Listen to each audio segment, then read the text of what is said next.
Hi guys, welcome back to another video of শ্রেষ্ঠ review অথবা একে দেখে চ্যানেলের নতুন ভিডিওতে আপনাকে স্বাগতম। তো প্রথমেই যে বিষয়টি নিয়ে আমরা কথা বলতে হচ্ছে ধূমকেতুর ফার্স্ট সং গানে গানে রিলিজ হতে চলেছে খুব শীঘ্রই, অর্থাৎ সারেগামাপা থেকে রিলিজ হতে চলেছে। এবং আমরা জানি যে যেহেতু ধূমকেতুর থিয়েটিক্যাল রাইটস মানে থিয়েটার রাইটস বিক্রি হয়ে গেছে, প্লাস গানের রাইটস কিনে নিয়ে এলো সারেগামাপা। সত্যি একটা দারুণ ডিসিশন যারা নিয়েছেন, কারণ এই ধরনের গান সত্যি মানুষ বারবার শুনবে এবং লুপে শুনবে। যার কারণে দেখুন, আজকে আপনার ঢেমকেরও টিজার রিলিজ করা হয়েছে, প্রায় 12-13 দিন হয়ে গেছে যতদূর আমার আইডিয়া। আমি লাস্ট চেক করেছিলাম গতকাল। সেখান থেকে আমি দেখেছি যে অনেকদিন পর আবার মানুষ লুপে গান শুনছে, আবার মানুষ সিনেমা হলে যাবে যাবে ভাবছে। যারা যারা খাদানকে সাকসেসফুল করেছে 26 এই সিআর নিয়ে আসার যে মেইন প্রসেস, সেটা শুধুমাত্র আইনক্স আর পিভিআর দিয়ে সম্ভব হয়নি। সিঙ্গেল স্ক্রিন ছিল সিঙ্গেল স্ক্রিন ছিল জন্যে হয়েছে। আমি বাংলাটা একটু কম বুঝি, ইংলিশটা একটু ভালো, প্লিজ একটু মাইন্ড করিয়েন না এবং ভালো মতো ভিডিওটা দেখুন। দেখুন, প্রথম কথা এইটা বিষয় আমার না, ইয়াসি ভিডিও টাইটেল আমার ফার্স্ট সং রিভিউ।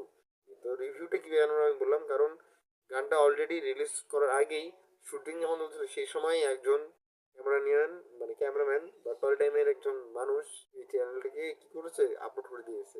তো যেটার কারণে সমস্যাটা কি, গানটার একটু পোর্শন আমরা জানি আর একটু পোর্শন টিজারে দেখানো হয়েছে। বাট এখন যে কাজটা হতে চলেছে সেটা তোমরা সবাই হয়তো অবাক হয়ে যাবে বা উপর থেকে নিচে পড়ে যাবো, কারণ এই গানটি সবার প্রথমে আসছে ধূমকেতুর, কিন্তু ধূমকেতুর সবগুলো গান কিন্তু এখনো রিলিজ হয়নি এবং এইটা নিয়ে কাটাছেড়া কিন্তু এখনো চলবে। অর্থাৎ কোন জায়গা থেকে কাটলে ভালো হয়, কোন জায়গায় দিলে ভালো হয়।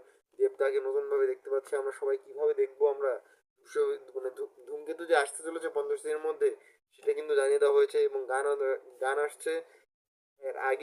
এর আগে পর্যন্ত টিজার আসার কিছুদিন পর যে গান আসবে, এই গানের জন্য মানুষ অপেক্ষা করতো না। এবং দেখুন, এখন পরিস্থিতি এরকম হয়ে গেছে, মানুষ অপেক্ষা করছে, মানুষ দেখতে চাইছে এই জুটিটাকে আবার সিনেমা হলে দেখতে চাইছে।